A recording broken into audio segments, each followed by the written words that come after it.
자, 알게 모르게 이것도 큰 뉴스이긴 한데, 얘기를 안 하더라고, 레거시에서.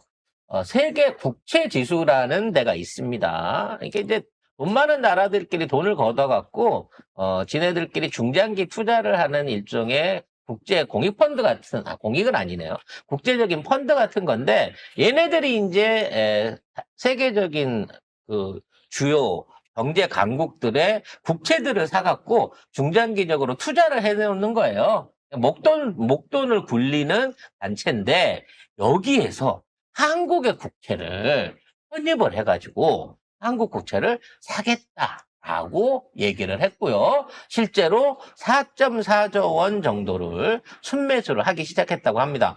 그렇게 되다 보니까 그 영향력이 엄청나게 올라가고 있습니다. 먼저 뉴스부터 정리해 볼게요. 네. 자, 일단 세계 국채 지수 WGBI의 약자를 가지고 있는데요. 이게 이제 월드 거버먼트 본드 인덱스입니다. 네. 요게 그 뭔지에 대해서 잠깐 설명을 드리면은 세계 국채 지수 WGBI는 기관 투자자들, 특히 연기금과 중앙은행 같은 장기, 대형 투자자들이 투자 지침서처럼 사용하는 지수인데요. 이 지수를 추종하는 자금은 무려 2.5조 달러에서 3조 달러 사이로 추산이 된다라고 합니다. 일명 3조 달러면은 네. 거의 4천조네요. 네, 일명 선진국 국채 클럽인데요. 굉장히 진입 장벽이 까다롭습니다. 미국, 일본, 독일, 영국 등 현재 약 20여 개 주요 선진국의 국채, 정부채를 대상으로 하고요. 각국 국채 시가총액을 기준으로 가중치를 부여해서 산출이 되는 겁니다. 여기에 포함이 됐다라는 건 뭐냐면 그 국가의 국채가 유동성이 풍부하고 신용도가 높으면서 외환 시장의 규제가 적어서 언제든지 자유롭게 거래될 수 있는 거다. 다시 말해서 국제 시장의 대표 종합 지수다. 이렇게 보시면 될 것 같습니다. 우리나라는 2024년에 결정이 됐는데 실질적으로 편입이 된 거는 이제 얼마 안 됐습니다. 26년. 이번에 첫 돈이 4조 원이 그렇습니다. 들어왔고요. 그렇습니다. 중장기적으로 올해 안에 70조 원 정도 이상이 들어올 것으로 보여집니다.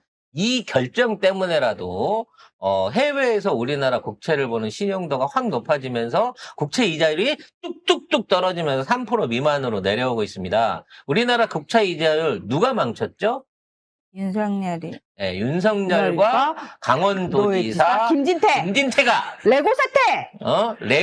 레고랜드 사태를 일으키면서 강원도의 국채를, 아니, 지방채를 부도를 내버리면서 맞아요. 동시에 우리나라 그 기업체들이 7%에서 11%까지, 심지어 한전도 10%가 넘는 가격으로 채권 이자율이 올라가 버렸습니다. 우리가 그거 짚어가지고 김진태가 무슨 짓을 한 건지를 아느냐라고 얘기한 데는 우리밖에 없어.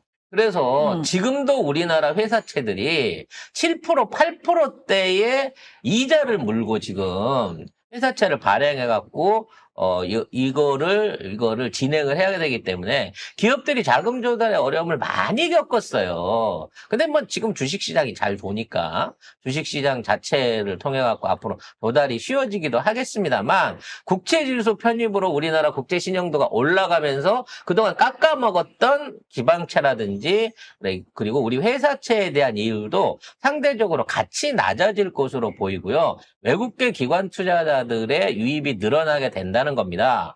그리고 중요한 게 그거예요. 이 채권으로 투자를 하잖아요. 예를 들어 우리나라의 국채에다가 뭐 2.5%를 주고 10년물을 사갖고 10조를 넣었다고 칩시다. 그러면 그 10년 동안 그 이자율 떨어지는 거 기다리면서 그거를 가만히 기다리고 있지 않습니다. 투자자들이. 그 국채를 다시 담보화해가지고 현금을 만들어갖고 주식시장이나 외환시장, 현물시장에다가 대투자를 하게 되거든요.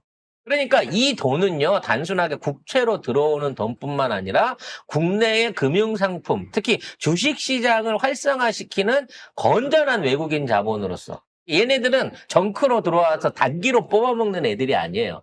중장기적으로 들어와갖고 채권 청산할 때쯤 돼가지고 그거 채권을 팔든 주식을 팔든 팔아갖고 양쪽의 이득을 다 챙겨갖고 나가려고 하는 중장기 투자자들이 늘어난다는 겁니다. 근데 지금 우리 주식시장이 이 전쟁통에도 5천선을 어떻게든 지켜내고 있잖아요. 그리고 전쟁 끝나기만 해봐요. 그동안 못 갔던 거 8천까지 순식간에 치고 올라갈 여유가 생길 거라는 거지. 그래서 이래저래 되는 집은 다 되는구나.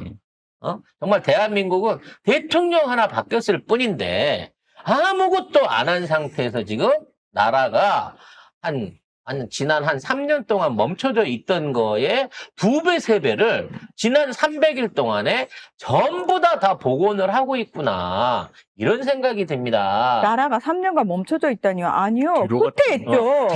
뒤로 좀 밀려가 있던 것들을 진짜로 300일 만에 다 땡겨갖고 심지어 올라왔어요. 왕정 국가 될 뻔했어. 어씨. 진짜. 소름. 독재 국가 될 심지어 뻔했어. 여왕이 어씨, 여왕. 어씨. 무속의 나라가 될 뻔했어. 네. 무속의 나라. 무속 나라. 신녀들이 진짜. 다시 생기고. 미친 나라가 될 뻔했어. 국가에서 운영한 신궁이 생길 뻔. 네. 정말. 아무튼 이 어려움 속에 대한민국이 얼마나 잘하고 있고 지금 국제적 평가가 좋은지를 이런 걸로 여러분들이 한번 감안을 하시기 바라겠습니다. 물론 주식은 조금 많이 빠지긴 했지만 7천대에 들어갔다가 울고 계신 분도 있을 수 있겠습니다만 절대 여러분이 걱정하실 수준으로 가고 있지 않다라는 말씀을 저는 자신 있게 드릴 수 있을 것 같아요. 관련해서 좀 더 자세한 내용은 잠시 후에 있을 알동경 멤버십 방송을 통해 가지고 주말 정리 방송 들으시면서 다음 주에 진짜로 트럼프가 포격을 못하고 전쟁이 잘 끝나게 됐으면 다음 주는 말 그대로 물 들어올 때 노져야 되는 그런 시기거든요. 어떻게 전세금 빼야 될지 고민 한번 해보시라고 방송 준비했으니까 멤버십 방송에도 많이 참여해 주시기 바라겠습니다. 정치 얘기 하려고 그랬는데요. 홍준표가 김부겸 지지한다고 하고 김부겸이 박근혜 만나러 간다고 하는데 그게 무엇이 중요하겠습니까? 대구시장이 김부겸이 된든 아니면 이진숙이 된든 결국 이 나라를 끌고 가는 사람은 이 나라의 행정수반인 대통령을 따르는 정말 똑똑한 관료들이 그 모든 일들을 해내고 있다라는 생각을 하게 되면서 정치 얘기는 다른 데 가갖고 들으시라고 남겨드리도록 하겠습니다.